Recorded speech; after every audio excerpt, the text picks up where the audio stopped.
Bienvenidos a esta sesión número 3 de Club de Lectura.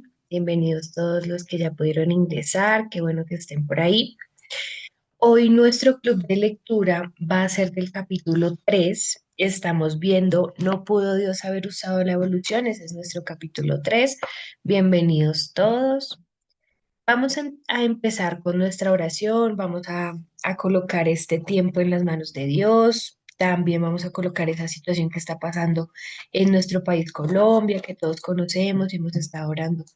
Por esto también lo vamos a colocar y vamos a orar por esto en esta mañana. ¿Listo? Señor Jesús, te agradecemos Dios porque nos permites un día más de vida, porque nos permites estar aquí para aprender un día más en este club de lectura. Te agradecemos por todos los que ya ingresaron y los que van a entrar. Te pedimos, Señor, que abras nuestro entendimiento, que nos dé sabiduría e inteligencia para interpretar adecuadamente lo que estamos leyendo en este libro, lo que voy a explicar yo, lo que nos va a explicar la profe Joana. Te agradecemos, Señor, por todo lo que nos das. Te pedimos, Señor, por esta situación que está atravesando Colombia, por las personas que han perdido un ser querido, por las personas que no saben de pronto qué hacer, que se encuentran en estos lugares. Te pedimos, Señor, también por las personas que de pronto aún están con vida y que están debajo de todos estos escombros, Señor, para que tú seas guardándolos, protegiéndolos y permitiendo que la ayuda llegue pronto. Te agradecemos, Señor, por la vida que nos das, por la salud, por este momento en el que estamos bien. Te pedimos perdón si te hemos fallado, si te hemos ofendido. En tu nombre santo. Amén.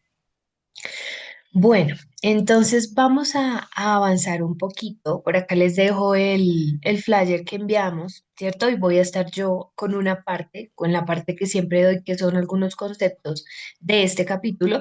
Y va a estar nuestra pastora y profesora Joana Alejo, ella nos va a estar también dando esta parte del capítulo número 3, ¿cierto? La idea es que todos tengamos el libro, que lo hayamos podido adquirir para que podamos interpretar adecuadamente lo que estamos hablando. Ahí en el flyer yo siempre debajito les dejo el enlace para que se puedan adquirir el libro. ¿Listo?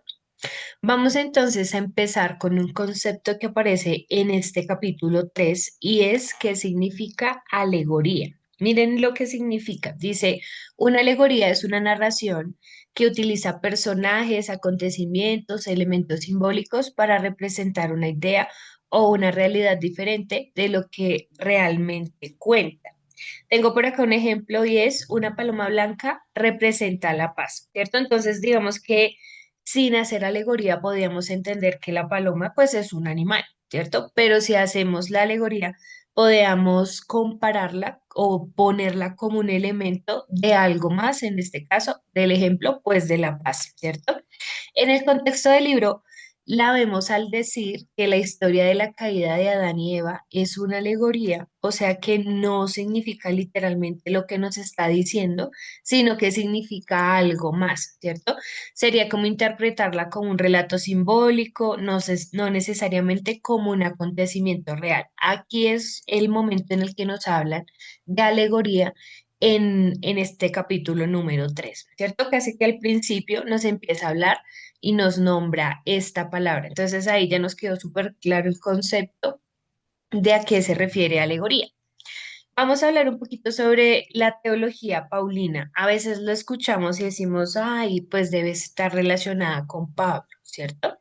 Entonces, la teología paulina se refiere al conjunto de enseñanzas y doctrinas que encontramos en la Biblia escritas, ¿cierto? O inspiradas por el apóstol Pablo, ¿cierto? Especialmente sobre temas como el pecado, la caída, la muerte, la salvación, la necesidad de Cristo como Salvador. En este concepto, el argumento del libro nos dice que si la caída de Adán no ocurrió literalmente, ¿cierto? Hablando de la alegoría, pues también afectaría lo demás de la palabra de Dios, ¿cierto? Todo lo demás de la palabra de Dios también lo afectaría. Y en este caso, pues toda la teología paulina, todo en relación al pecado, a la caída, a la muerte, pues afectaría su interpretación o cómo la interpretamos, ¿cierto? Bueno, había otro concepto en este libro que es el de mitología. Entonces, ¿qué significa la mitología o qué entendemos por mitología? Es el conjunto de relatos tradicionales que presentan dioses, héroes o acontecimientos, ¿cierto? Extraordinarios y que muchas culturas buscan para explicar el origen del mundo, del ser humano, de algunos fenómenos.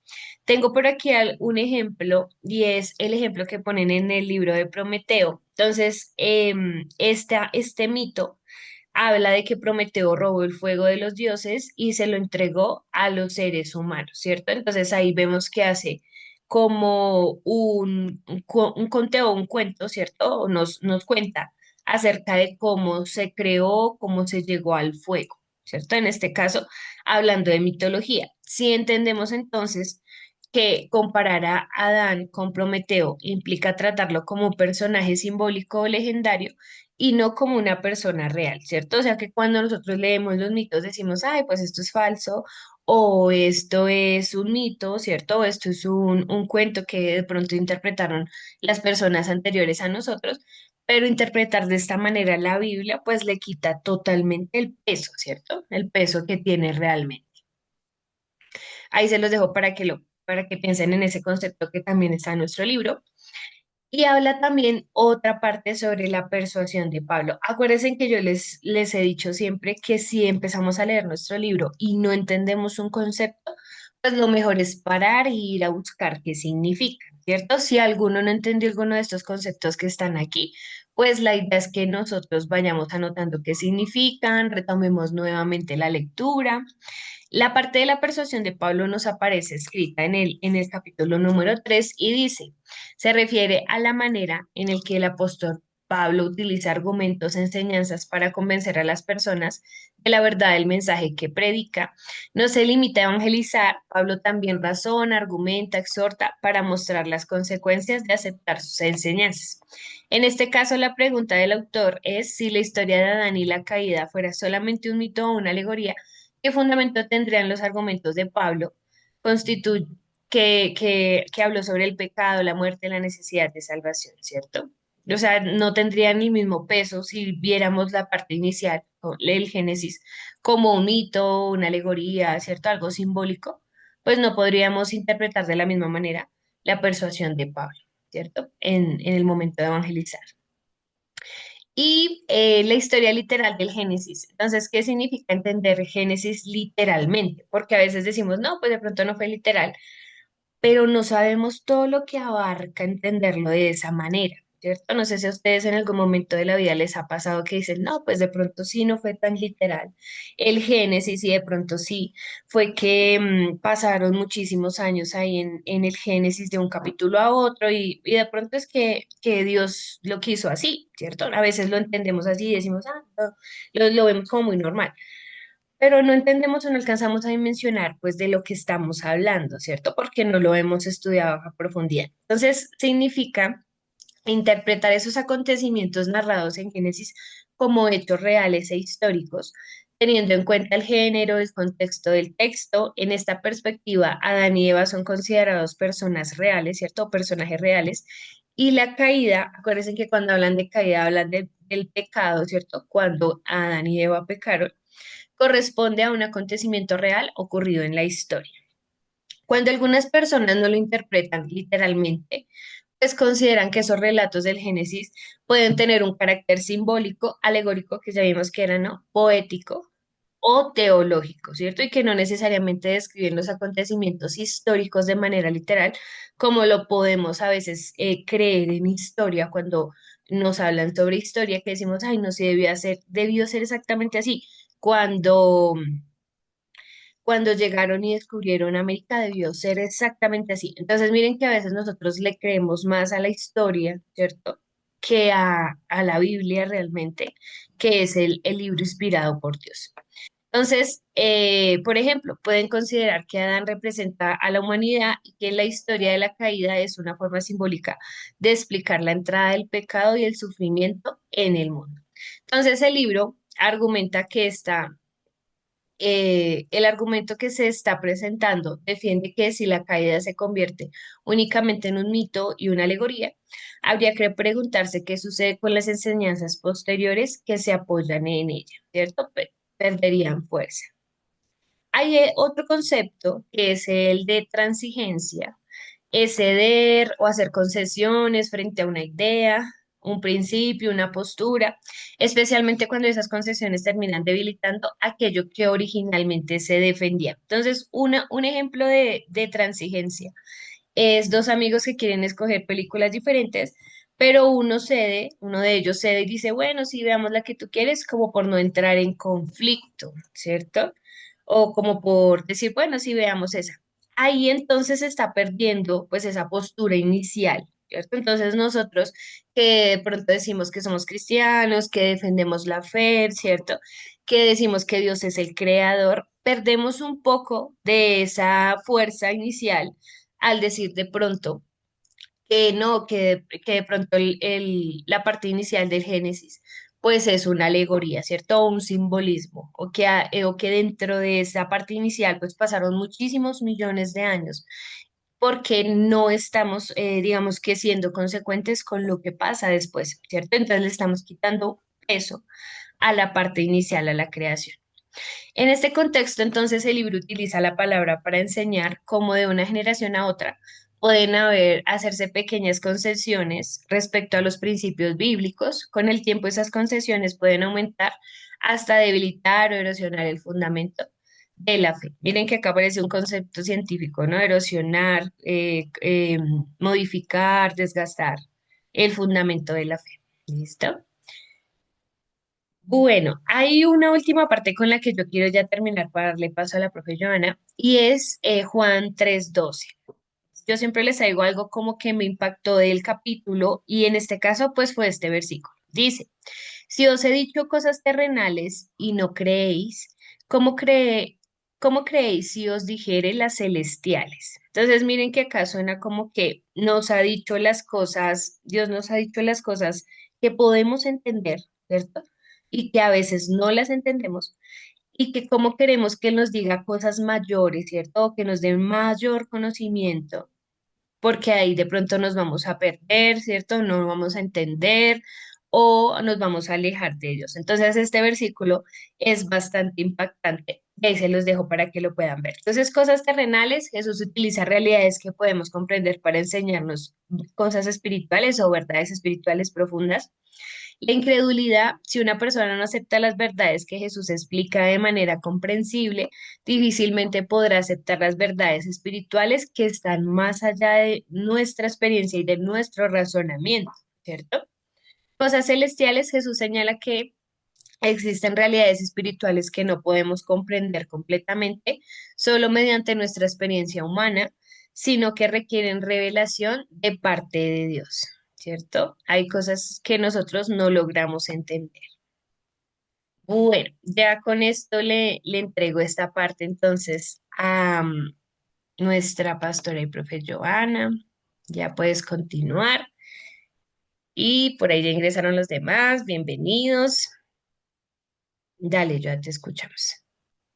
Bendiciones, muy buenos días, equipo. Ay, yo sigo con el de la izada de bandera, perdón, apenas me doy cuenta. Bendiciones, ¿cómo se encuentran? Permítame en un segundo, ubico mi presentación y ya se las pongo. Pero no los escuché. Muy buenos días. De pronto soy yo que Ahí les estoy dejaría. aquí. Buenos días, profe Soy yo la Joana. que estoy como sordita. Bueno, mis profes, espérenme en un segundo porque no veo mis diapositivas. ¿Qué le pasó? Ya. Entonces, bueno, bendiciones. Vamos a estar hablando del capítulo número 3 de este libro. ¿Quién tiene el libro? Yo lo quiero ver. Bueno, aquí va a ser tipo colegio porque estamos en un colegio divertido. Entonces, yo quiero saber quién tiene el libro. Bueno, el mío no se ve porque creo que la, la imagen de fondo siempre quita como los elementos. Eso, muy bien. Yo quiero ver el libro. Si lo tienen digital también, importante y válido. Entonces allí están mis profes. Hoy vamos a ver capítulo número 3, un título súper sugestivo.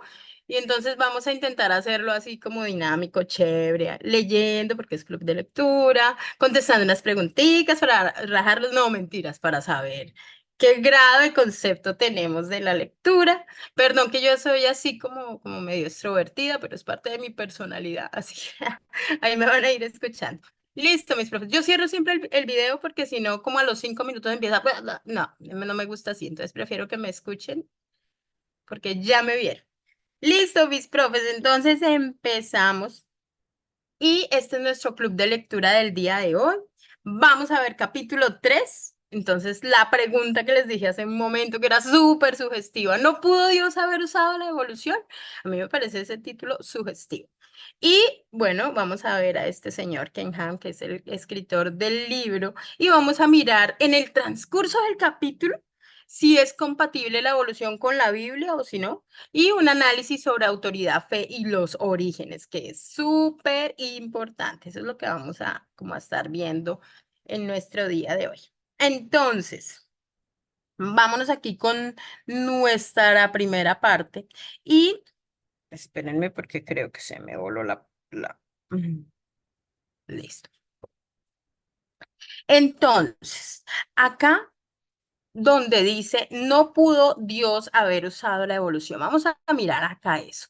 Entonces, cuando miramos esto de no pudo Dios haber usado la evolución, pues a simple vista uno podría pensar, bueno, ¿y cuál es el problema que Dios, que es todopoderoso, pues sí quiso usar la evolución para crear? Eso a nosotros en qué nos va a afectar, ¿no? Pues igual Dios sigue siendo Dios. Entonces nosotros nos ponemos muy, ¿cómo decirlo? Muy pensantes a creer, bueno, esto suena chévere, suena pacífico, suena moderno, hasta suena bien diplomático ahorita que está de moda la cuestión de política. O también podríamos decir que para no pelear mejor con el mundo científico, dejemos así. Pero este señor Ken Ham nos tira una piedrota bien gigante en el estanque y nos dice, cuidado. Oiga, en todo el libro hemos visto, en los 3 capítulos hemos visto eso. Y él empieza a mostrarnos que esto no es un debate sobre biología, sino que es un debate sobre autoridad, ¿sí o no?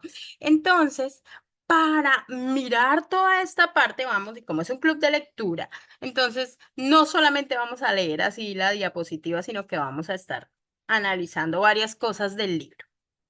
Entonces, yo le voy a pedir a un voluntario, que no va a ser voluntario, sino que yo le voy a decir, usted va a leer, así de voluntario va a ser.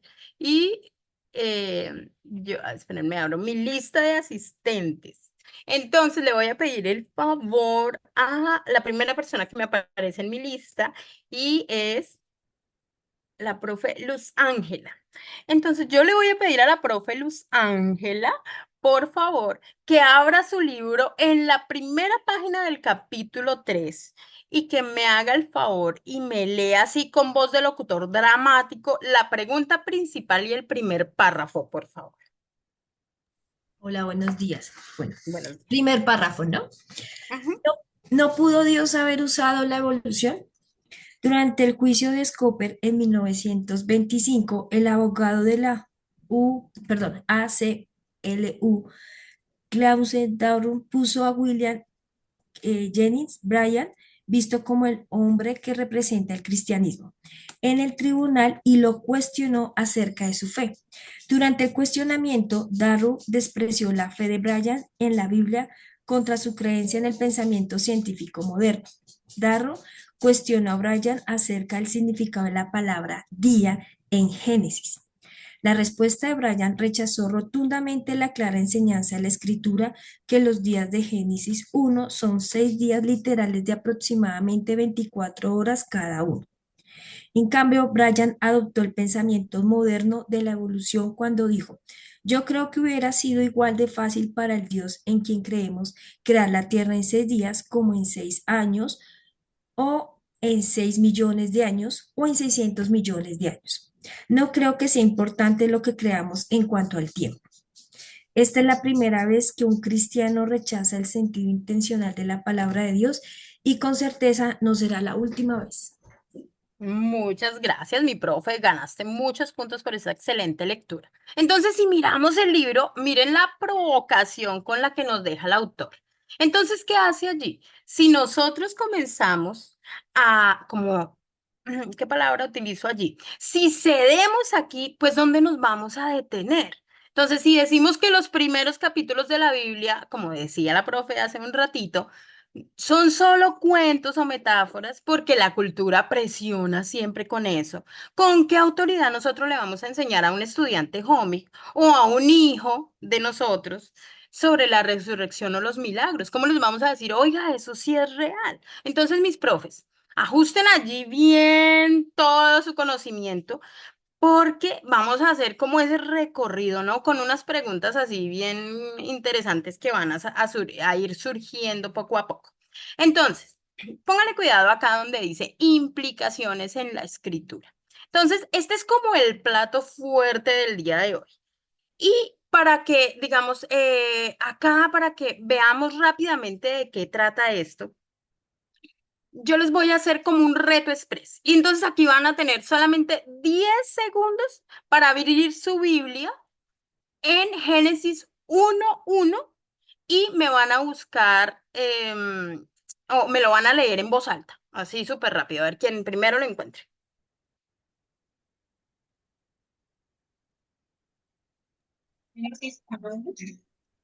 Listo, ¿quién dijo yo?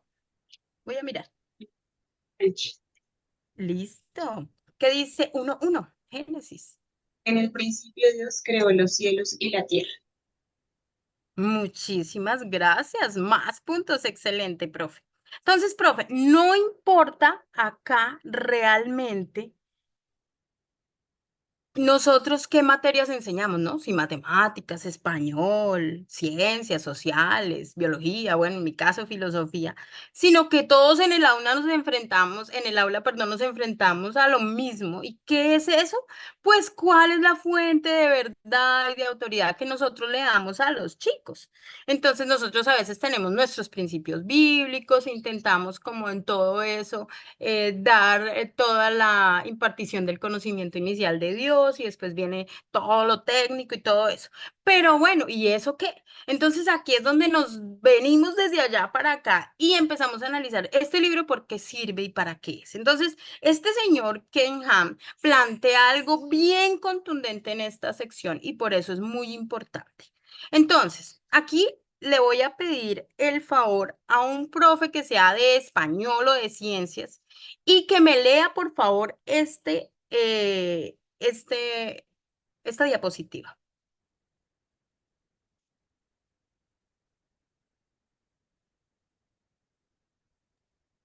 ¿Quieres? Yo te la leo. Vale. Dice, implicaciones en la escritura. La verdadera batalla no es ciencia versus fe, sino la palabra de Dios versus la opinión humana.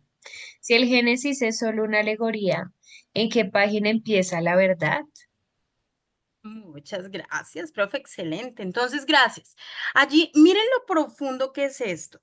La tesis central de este señor Ken Ham no es una pelea de laboratorio, sino un dilema, voy a utilizar una palabra bastante filosófica, que es enonoseología y hermenéutica. Eso también es de las escrituras. ¿Y qué quiere decir eso? Comámonos con la verdad. Eso significa la interpretación de la verdad. Y si nosotros le decimos a nuestros chicos de Homic o le decimos a nuestros hijos que los primeros capítulos de Génesis son solo una metáfora, una fábula poética, como lo decía la profe anteriormente, para encajar como con la teoría de la evolución del momento o la teoría que esté en ese momento, pues entonces planteamos una pregunta peligrosa aquí en este momento. Vamos a mirar em, ¿en qué página exacta de las escrituras podemos mirar dónde la Biblia deja de ser una poesía y empieza a ser una verdad histórica? Entonces, por ejemplo, Abraham es un mito, por ejemplo, el Éxodo es una metáfora, y si el Génesis, como decía la profe, le vuelvo a tomar todo lo que dijo hace un momento, es alegórico, ¿por qué deberíamos creer que la resurrección de Cristo en el Nuevo Testamento sí fue un hecho literal y real? Cuando nosotros transigimos, que esa fue otra palabra que usó la profe, en el origen, pues estamos socavando el fundamento, mis hermosos compañeros. Entonces, no estamos debatiendo si el microchip existe o si la gravedad funciona. Eso es ciencia operacional y observable, que todos lo podemos ver y entender. Sino que aquí estamos debatiendo si dejamos que la filosofía secular le dicte a la teología lo que debe creer. Entonces, eso es súper importante, mis compañeros hermosos. Bueno, entonces para fijar este concepto como pedagogos que somos, vamos a hacer como nuestro eco de consigna. Y yo le voy a pedir a todos que abran su micrófono por 3 segundos y me digan así con voz fuerte de coro que la palabra de Dios va en contra de la opinión humana. A veces es así. Entonces, la palabra de Dios versus opinión humana. Entonces, a la voz de tres, ustedes van a decir eso. 1, 2 y 3. La La palabra de palabra de Dios Dios versus Versus la la opinión. opinión humana. versus la Muy bien. opinión humana. Y escuché por allí, chicos, uy, no, tengo profes pequeñitos. Eso es, mis profes. Entonces, les dejo esta pregunta así para reflexionar antes de pasar a nuestro siguiente tema de este día. Y es, como educadores cristianos, cuando nosotros preparamos una clase o respondemos a un estudiante curioso, ¿será que estamos partiendo de esa autoridad de la palabra o será que estamos pidiéndole permiso a la cultura para poder creer? Entonces, importantísimo tener en cuenta allí ese análisis que podemos hacer, que nos invita el libro a esto. Ahora viene nuestra siguiente diapositiva y esta habla desde la perspectiva de un evolucionista, entonces es muy interesante. Entonces, estos son como, ¿cómo diría yo este punto? Es como uno de los más fascinantes porque vamos a estar hablando de también de una persona importante que era agnóstica allí.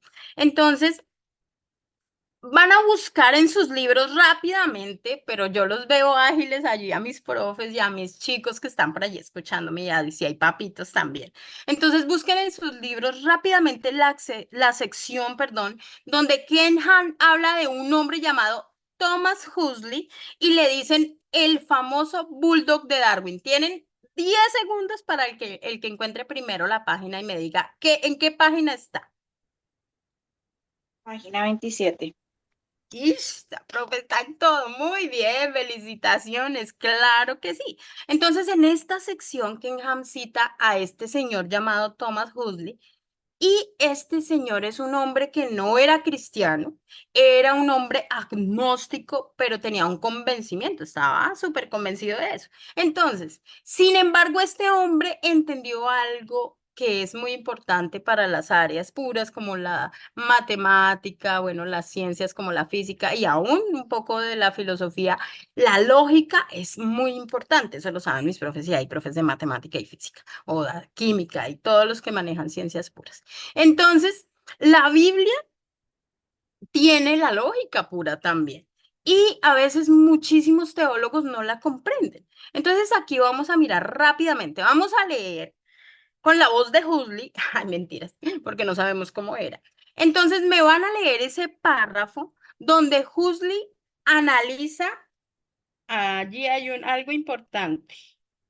Él habla de la caída de Adán y Eva. Alguien que me lea ese párrafo, por favor.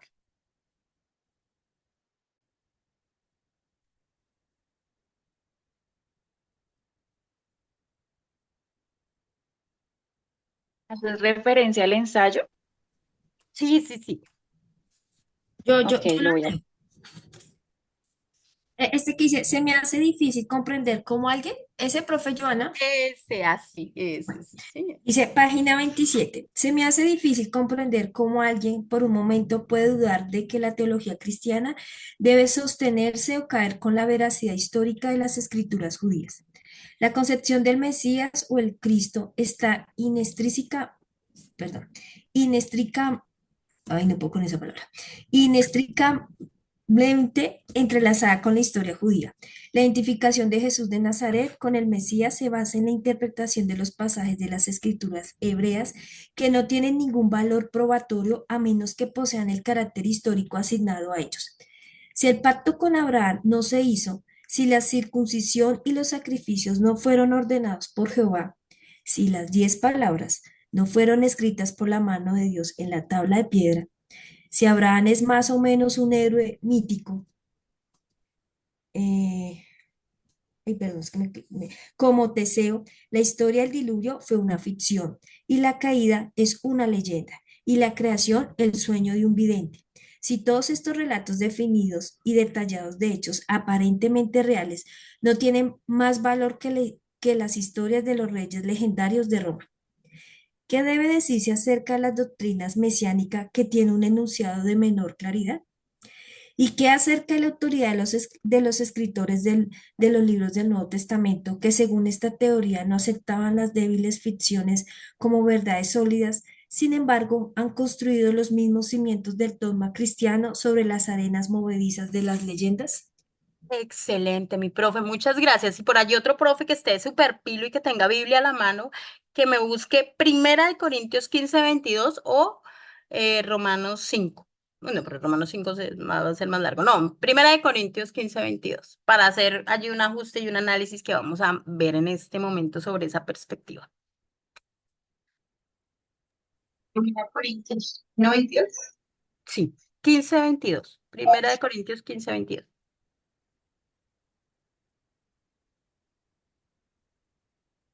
Así como en Adán todos mueren, también en Cristo todos volverán a vivir. Muchas gracias. Entonces, miren allí lo chévere y gracias por esas lecturas, mis profes. Voy a explicárselo de manera sencilla porque esto tiene muchas palabras que pueden ser a veces muy complejas. Entonces, miren lo sencillo que es esto. Este señor Thomas Huxley dijo casi que en pocas palabras, si el Génesis es un mito y, bueno, las personas de la Biblia nunca existieron, entonces la caída tampoco ocurrió.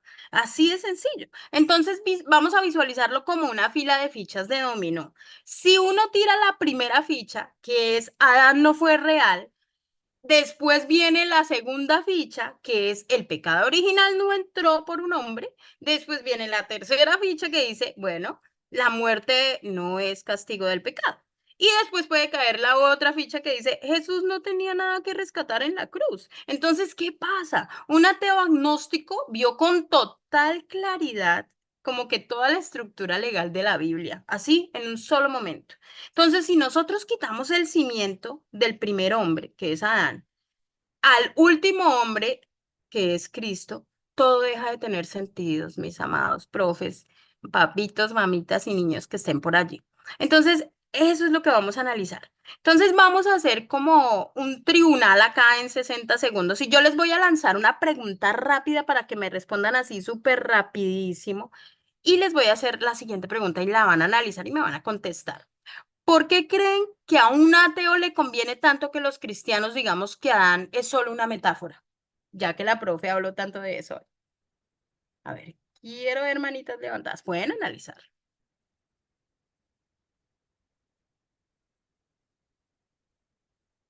Porque se vería a Dios como un cuento, como una historia irreal, pues les conviene también, ¿no? Apoya lo que ellos creen. Muchísimas gracias. ¿Alguien más que quiera darnos otra opinión? Otra respuesta. Andrea, dinos.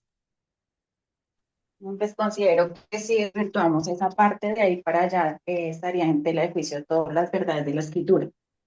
Entonces es muy delicado. ¿Creemos en la autoridad absoluta de la escritura o la verdad se vuelve relativa? Muchísimas gracias por tu aporte, Araceli. Creo que si ellos sacan de la ecuación a Dios, que es el que nos pone reglas y límites en nuestro pecado, ellos pueden vivir, sí, seguir viviendo el, el libertinaje y poder seguir haciendo sus propias reglas, sacando a Dios como nuestro Padre. Muchísimas gracias. Claro que sí, todos los aportes que ustedes nos dieron son excelentes. Y también está el hecho de que si nosotros desarmamos el origen, pues desarmamos la necesidad de un salvador. Y para nosotros eso ni siquiera es una pequeña opción, ¿no? No, no existe. Entonces aquí vamos a aterrizar esto en el aula de clase. A mí me gusta todo hacer como ese análisis. Entonces, ¿qué pasa? Sin importar qué asignatura enseñemos, mis profes, cuando nuestros estudiantes nos hacen preguntas sobre el origen del hombre o la evolución, o muchas veces, a veces nosotros mismos caemos en la trampa de responder con argumentos puramente biológicos o científicos complejos para no sonar desactualizados, ¿no? Porque es así. Pero Huxley, que es un agnóstico fuerte. Él nos enseñó una lección pedagógica de oro y nuestra respuesta siempre debe ser presuposicional, que es una palabra muy teológica y también muy teológica. ¿Por qué? Porque nosotros no debemos tener miedo de mostrarles a los chicos, a los jóvenes, a los niños, la coherencia de la historia de la redención. Entonces, si nosotros les enseñamos que la Biblia es un rompecabezas al que nosotros podemos quitar piezas sin que se arme de nuevo, pues les estamos enseñando a dudar casi que de toda la escritura, mis profes. Entonces, ahí, muy importante, quiero pedirle a un profe de ciencias, de biología, de química que esté en este momento conectado, que nos busque en el libro la conclusión que saca Ken Han sobre esa cita de Huxley. ¿Qué dice?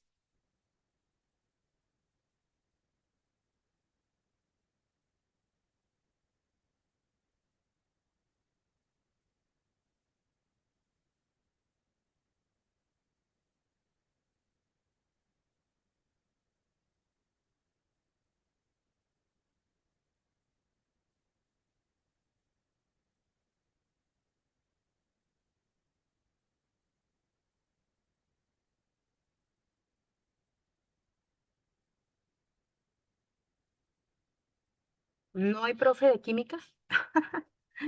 Entonces se me... La respuesta está en la página 27 y dice, confieso Sí, que cuando intento, ese sería como para mí la respuesta. está bien.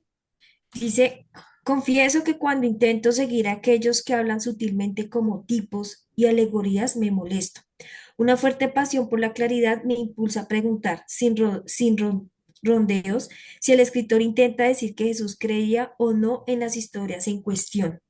Cuando Jesús habló sobre el hecho que vino el diluvio y los arrastró a todos, ¿creía él que el diluvio en verdad aconteció? ¿Sigo con la siguiente página? Porque ahí, No, ¿no? no, que hasta ahí, dejémoslo hasta allí. Entonces, eso es, pero realmente la conclusión está arriba donde dice Huxley hizo, ¿sabes? Pero no, está, es válido también. Entonces, allí vamos a analizar todo ese, como esa perspectiva. ¿Listo, mis profes? Ahí está. Ahora vamos a poner como a prueba nuestra rapidez mental así. Y yo quiero que todos escriban en el chat la relación que hay entre estos dos personajes bíblicos que menciona el texto y que estuvimos como analizándolos. Y aquí los tenemos también en la pantalla y es, ¿qué trajo el primer Adán y qué trajo el último Adán? ¿Listo? Pónganmelo allí rápido, yo quiero leer. Les doy poquitos segundos porque todavía nos faltan diapositivas para analizar porque yo quiero saber qué tanto entendieron de este capítulo. Pero el chat está cerrado. Ay, eso no lo uso yo. Ay, ¿quién abre el chat? Ya creo que ya. Listo, muchas gracias, mi profe Pau. ¿Cuál es la pregunta?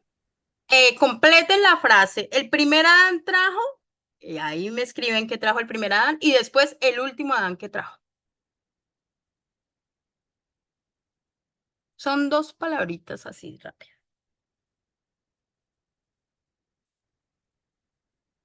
Excelente, Andrea. Muy bien, Erika, excelente. Luz Ángela, muy bien, excelente. Paola, muy bien, excelente. Creo que todos concluimos casi que lo mismo. Excelente, muy bien, mis profes, excelente. Aplauso desde acá, muy bien. Todos pusieron muy bien, llegamos casi que a la misma conclusión, así que excelente. Las respuestas excelentes, muerte, vida, pecado, salvación, bueno, todas las que pusieron ustedes allí. Entonces, eso es, si eliminamos al primer Adán de la historia real, pues dejamos sin argumento la misión del segundo. Por eso es súper importante que esto quede así súper claro. ¿Listo? Entonces, aquí ya cerramos esto, lo voy a cerrar así como con una conclusión a nivel general. ¿Quién era este hombre? Recuerden, Thomas Huxley. Era un hombre que a pesar de su agnosticismo y de todo eso, él demostró que la mente secular entiende perfectamente lo que está en juego. Y ellos no buscan conciliar la ciencia con la fe, ellos buscan demostrar que la fe no tiene cimientos. Y si nosotros transigimos en la historia de Adán, casi que estamos regalando el mapa completo de la salvación de otra manera. Entonces, ahí es muy importante. Pero ahora viene algo aún más complejo, podría decir yo que más doloroso. ¿Y qué pasa cuando no son los ateos los que atacan el Génesis, sino los mismos líderes, los mismos teólogos, los que intentan cambiarlo, ¿no? Más complejo todavía. Entonces, aquí vamos a analizar la siguiente perspectiva con base a eso. Entonces, acá ya vimos la postura de ese señor agnóstico Thomas Huxley y ahora vamos a mirar qué pasó dentro de la iglesia cuando los mismos teólogos y líderes intentaron conciliar Génesis con las teorías de su época. Entonces aquí vamos con esta lectura que aparece allí y quisiera que buscaran enseñanzas de líderes cristianos. Aparece allí en el subtítulo. Pasen la página, por favor, y vamos a mirar allí en esa lectura del libro. Y van a buscar allí en ese texto apartado donde Kenham habla de esos teólogos de ese tiempo, más o menos de los que él menciona son del siglo XIX. Y van a mirar allí. Necesito un voluntario, aquí no le voy a decir quién, un voluntario que me haga el favor y nos lea los dos primeros renglones de esa sección, por favor. Donde dice enseñanza de líderes cristianos, los dos primeros renglones de ahí. Enseñanza de líderes cristianos. Beebe Warfield y Charles Hodge, grandes líderes de la fe cristiana durante los años 1800, adoptaron la creencia en los miles de millones de años en cuanto a la edad de la Tierra y consecuentemente reinterpretaron Génesis 1. Muchísimas gracias, mi profe. Entonces, ahora escuchemos el impacto de esta decisión. Entonces, necesito otro compañerito que me lea así súper rápido el párrafo donde el autor explica cómo varios líderes ilustrados intentaron proteger la Biblia, entre comillas, adaptándola al pensamiento de su tiempo. Alguien así súper rápido que esté por allí y me lea eso. Es el siguiente párrafo, donde dice, y aunque... Bueno, yo la leo. Y aunque muchas de las enseñanzas de Warfield y Hodge eran bíblicamente correctas, estos dos hombres contribuyeron para abrir la puerta hacia la transigencia, que más tarde socavó la autoridad bíblica. Una vez que los cristianos le dicen al mundo que no debemos interpretar al Génesis literalmente y que podemos utilizar otras creencias para reinterpretar la escritura en cuanto a la edad de la tierra, la puerta queda abierta para hacer lo mismo con todos los libros de la Biblia. Una vez que esta puerta se destrabó, las generaciones siguientes le abrirían aún más. Muchísimas gracias. Entonces, analicemos allí lo que ocurrió históricamente, mis profes, porque es potente. Entonces, no fueron los enemigos de fuera los que debilitaron la confianza en el texto, sino el temor de muchos líderes cristianos a parecer intelectualmente inferiores ante la época. Fuerte, ¿no? Entonces, para evitar que la fe fuera catalogada como obsoleta, dijeron, bueno, aceptemos las eras geológicas o el modelo evolutivo y acomodemos el Génesis para que encaje. Entonces, pero al hacer esto, wow, metieron casi que el caballo de Troya en la hermenéutica. No, eso sí es el colmo. Entonces, allí establecieron el principio de que la ciencia secular o que la filosofía del momento tenían casi que la última palabra sobre cómo nosotros debemos interpretar la palabra de Dios. Increíble. Y entonces aquí vamos a hacer como una pausita de reflexión con una pregunta súper sencilla, que quiero que me den una respuesta tan sencilla, corta, y quiero que dos profes me lo digan. Cuando un líder o un educador cambia el sentido claro de un pasaje bíblico para encajar con la cultura moderna, ¿quién queda con mayor autoridad? ¿Ustedes qué creen? ¿El texto bíblico o la cultura? La cultura.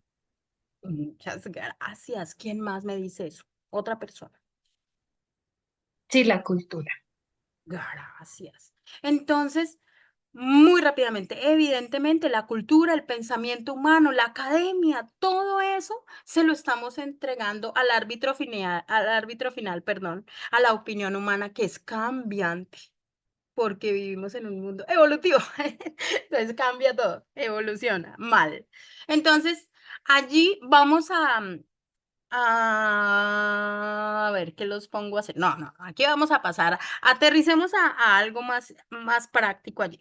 Entonces, en nuestro rol como docentes, si nosotros como profesores de cualquier asignatura que le enseñamos a un chico jómico o a cualquier chico o a nuestros hijos, que el texto bíblico debe moldearse cada vez que una teoría científica de moda cambia, pues el chico aprende una lección silenciosa de que la Biblia solamente es verdad cuando el mundo la prueba y no podemos caer en eso, ¿cierto? Ay, perdón, manitas levantadas. Araceli y después Melissa. Puedes hablar, Araceli. Creo que esta transigencia que nos había hablado anteriormente la otra profe, creo que el cristiano cae en el error de tomar el pasaje bíblico de Pablo y de decir que eh, como que tomamos la forma del mundo para poder presentar el Evangelio y que no podemos ver el peligro que tiene este mundo cuando nos arrastra, ¿no? Con, seduciéndonos a los cristianos con cosas sutiles y que por ahí decimos, no es tan malo, ¿no? Entonces empezamos como a decir, bueno, me voy a la juntada con mis amigos, ellos toman alcohol, pero yo no. Y entonces yo trato de compartirlo en el Evangelio. Y en realidad no estamos haciendo buen testimonio y a veces nos convertimos en piedra de tropiezo, ¿no? Para aquellos que no son convertidos. Entonces creo que el cristiano cae en esa trampita de decir, bueno, sí, está bien, la ciencia dice esto, y nosotros le vamos a decir que bueno, que está bien, pero lo que yo estoy buscando es que él empiece a escuchar la palabra, y por ahí no estamos firmes en la postura, ¿no? O sea, en decir, este es pecado, pecado, y esto nosotros no lo hacemos, no lo compartimos. Creo que por ahí hoy aprendí esta palabrita, transigencia, y creo que muchos cristianos caemos en esta cuestión de la transigencia. Muchísimas gracias por tu aporte. Señora Melissa. Sí, bueno, me impacta y me parece importante el párrafo donde el autor menciona como las consecuencias de la transigencia, digamos, en una familia o en una generación, ¿no? Él habla allí en el párrafo que sigue que se erosiona el fundamento piadoso, dice así, y cita unos versículos allí de la historia de los reyes de Israel, ¿sí? Y el Éxodo. Y pues realmente me impacta eso porque, por ejemplo, en el Éxodo, pues ese versículo que él cita ahí de Éxodo 24 al 6, es específicamente el segundo mandamiento donde Dios prohíbe la idolatría y habla de la consecuencia de la maldad de los padres que alcanza hasta generaciones posteriores, ¿sí? Mientras que también habla de la misericordia, ¿sí? A quienes lo aman y guardan sus mandamientos.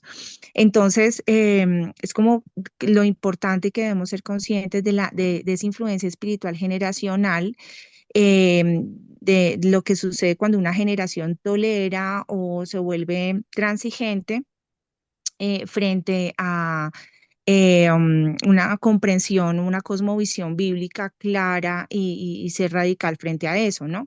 Entonces, cuando hacemos concesiones, la siguiente generación recibe o sea, nuestros hijos, ¿sí? Reciben estas concesiones como normales, hacen concesiones mayores y con el tiempo pues se debilita la fidelidad original de la palabra de Dios, ¿no? Entonces, por eso es que debemos tener mucho cuidado con eso de reinterpretar el texto para acomodarlo a teorías científicas, porque si lo hacemos con una parte de la Biblia, pues eso aplica para todo el texto o toda la Biblia, ¿sí? Y pues terminamos, pues, debilitando la fidelidad de la palabra de Dios, ¿no? Entonces, esto es la responsabilidad que tenemos con nuestras siguientes generaciones. Sí, muchísimas gracias por ese aporte tan especial. Y Cierro con una pregunta. Ustedes me van a decir sí o no. Levanta la mano el que crea que sí y el que no, no levanta la mano. ¿Ustedes creen que es posible mantener la inerrancia y la autoridad de la Biblia si dejamos que criterios externos decidan qué partes del Génesis son reales y cuáles no? ¿Quién dice sí? ¿Quién dice no?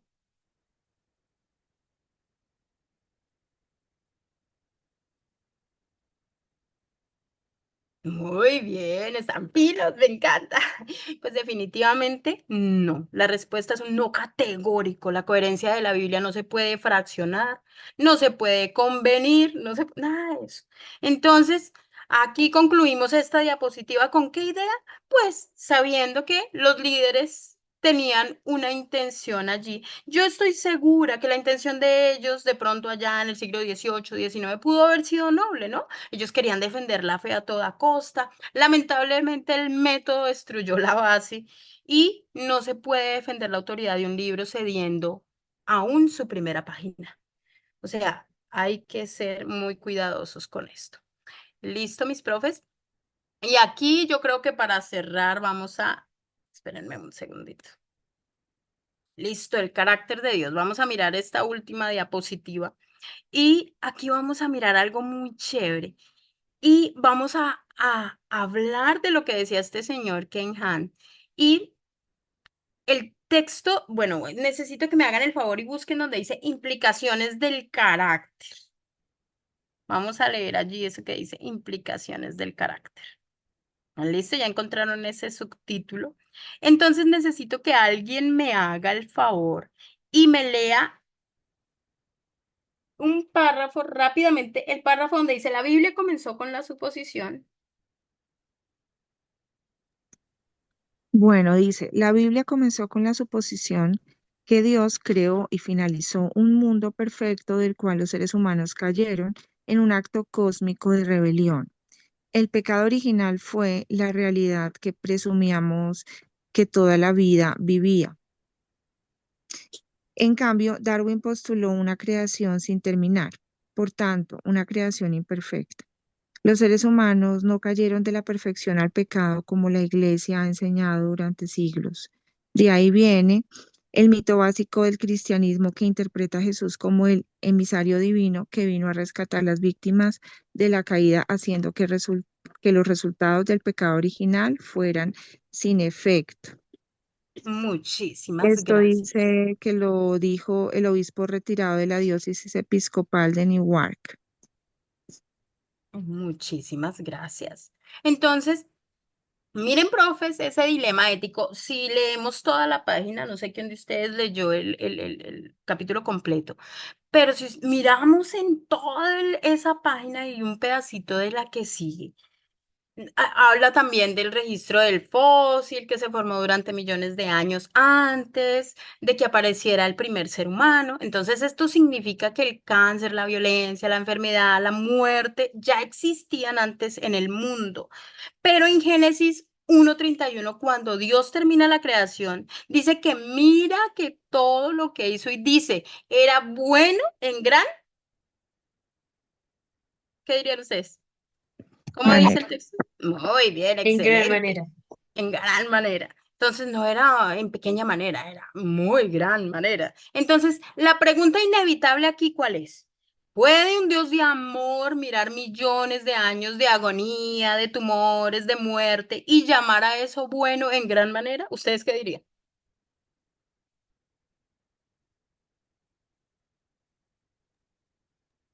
Sí, no. Tremendo, pues creemos en lo que dice la palabra de Dios y te aplica a todos los contextos, ¿no? Pero pues es Ajá, difícil de verlo así, así. en Entonces, nuestra mente humana, ¿no? Natural. es verdad. Entonces vamos a hacer como allí una votación es pares, así, rápidamente. Según la Biblia, A, la muerte y la enfermedad son el resultado del pecado del hombre. B, la muerte y la enfermedad fueron el método de Dios para crear. Otra vez repítelo. A, la muerte y la enfermedad son el resultado del pecado del hombre. O B, la muerte y la enfermedad fueron el método de Dios para crear. A ver, yo leo el chat. Muy bien. Veo muchas A's.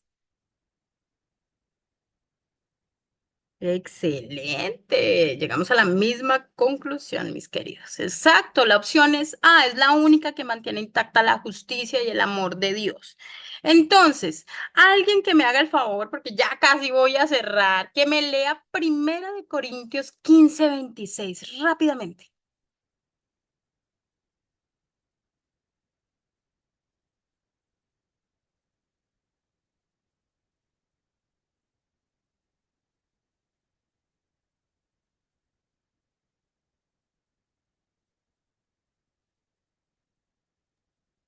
El último enemigo que será destruido es la muerte.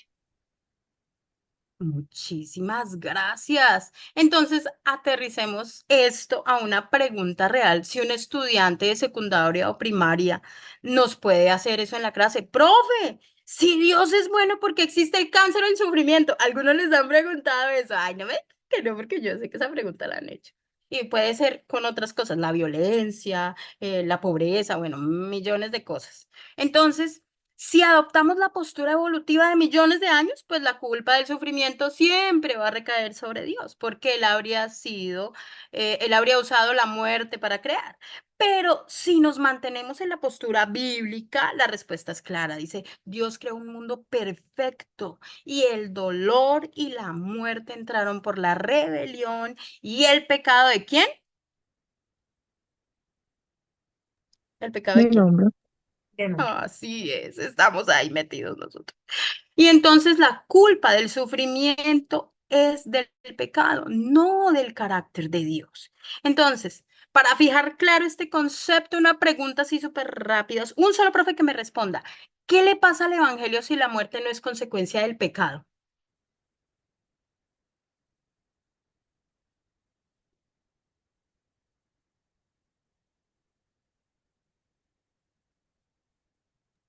Te No quedas sin tiene más sentido fundamento. el evangelio. No, Listo, muchas gracias. ¿Pierde el sentido qué? La salvación. Pierde sentido Jesús. No tendría que haber muerto. ¿Por qué?